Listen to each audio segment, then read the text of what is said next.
दोस्तों आज हम अपनी इस वीडियो में बात करेंगे पाकिस्तान के एक नामवर विलन शफकत चीमा साहब की। दोस्तों पाकिस्तान फिल्म इंडस्ट्री के नामवर सीनियर फनकार के साथ सबसे अहम और नेक खूबी ये है कि वो एक हाफिज़ कुरान है। लेजेंड विलन अदाकार हाफिज़ शफकत हुसैन चीमा साहब जो हमारी इंडस्ट्री का बेहतरीन फ़ख्र है, इस अजीम आर्टिस्ट का जिक्र आज अपनी इस अदना सी वीडियो के ज़रिए तमाम दोस्तों से शेयर करूंगा। शफकत चीमा साहब जो हमारे पाकिस्तान भर में एक विलन अदाकार और नेगेटिव रोल में देखे और जाने पहचाने जाते हैं। इन जैसे नेक नियत और खलूस लोग भी दोबारा पैदा नहीं होंगे। वो पर्दा स्क्रीन के पीछे यानी हकीकी ज़िंदगी में बहुत नेक और दिलेर तबीयत के आदमी हैं और ज़्यादातर इन्हें इश्तिहारी रोल्स में देखा जा सकता है। लेकिन मैं ये फ़ख्र से कहता हूँ कि इन जैसी अजीम शख्सियत इस दौर में बहुत कम हैं। अल्लाह इनकी लंबी ज़िंदगी अता फरमाए। फिल्म्स के अलावा भी अल्लाह ताला ने इनको बहुत अजीम शफा अता फरमाई है जो हर किसी की किस्मत में नहीं होती। ये सब अल्लाह की करम नवाजी है और उसकी अता है कि शफकत चीमा के वालिद मोहतरम आलिम दीन थे और इनके वालिद मोहतरम की दिली ख्वाहिश थी कि मेरा बेटा शफकत भी हाफिज़ कुरान बने और नाम व मुकाम हासिल करे। इन्होंने अपने वालिद मोहतरम की ख्वाहिश पूरी भी की, लेकिन इनकी किस्मत में फ़िल्म इंडस्ट्री में कदम रखना भी शामिल था। अगर ये ना होते तो फिल्म इंडस्ट्री एक नौजवान विलन से हमेशा महरूम रहती। बहुत नाम कमाया, बहुत इज्जत कमाई। शफकत चीमा जवानी में बॉडी बिल्डिंग, जिस्मानी और कद काट के लिहाज से एक खूबसूरत नौजवान लगते थे, तो इन्हें पहली दफ़ा हिदायतकार शाहिद राना साहब ने अपनी फ़िल्म कालका में हीरो हाजी सुल्तान राय के मुकाबिल एक विलन के तौर पर कास्ट किया। इन्होंने अपनी पहली फिल्म में ही बेहतरीन अदाकार निगारी की और खूब पजीराई हासिल हुई थी। इसी तरह वो कामयाबी की तरफ गामजन हुए और मुख्तलिफ फिल्मों में इन्हें साइन किया गया। शफकत चीमा साहब ने जो भी काम किया एक मजदूर की तरह मेहनत के साथ अंजाम दिया। कभी अपने दिल में गुरूर और तकब्बर नहीं रखा।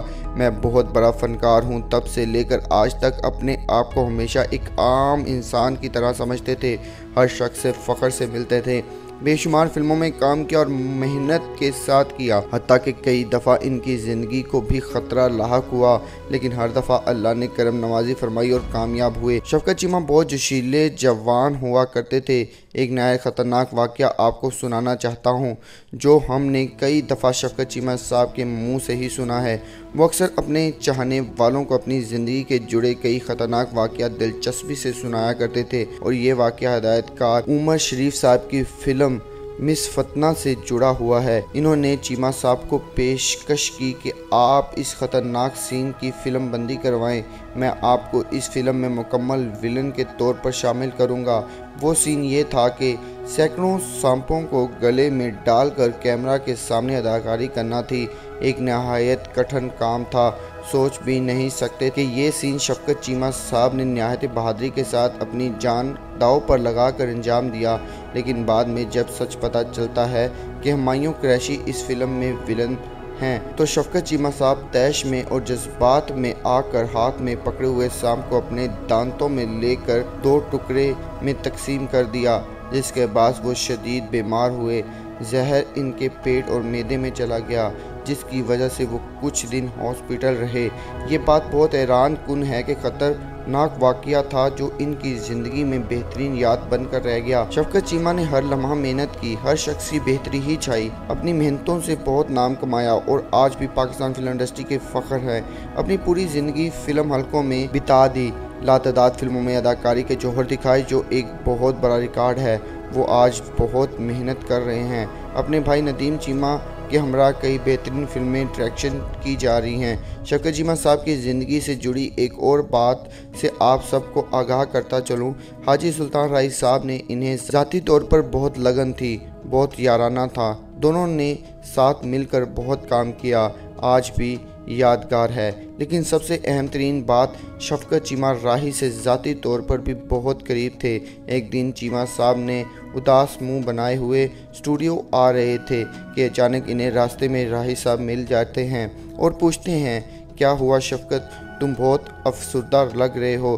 तो शफकत चीमा साहब कहते हैं कि हाजी यार, अल्लाह से बेटा मांगा था लेकिन अल्लाह ने छठी दफ़ा भी बेटी अता की है। बहुत परेशान हूँ, अल्लाह अता करेगा। राही साहब दुआ देकर चले जाते हैं।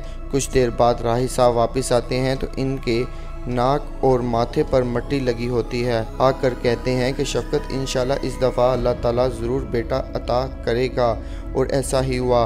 अल्लाह ताला ने करम नवाजी अता फरमाई और शहरयार शफकत चीमा पैदा हुए, जो आज अपने वालिद साहब और अपने चाचा नदीम चीमा के सपोर्ट के साथ मेहनत कर रहे हैं। ये प्यारा बेटा राही साहब को दुआओं से अल्लाह की अता साबित हुआ।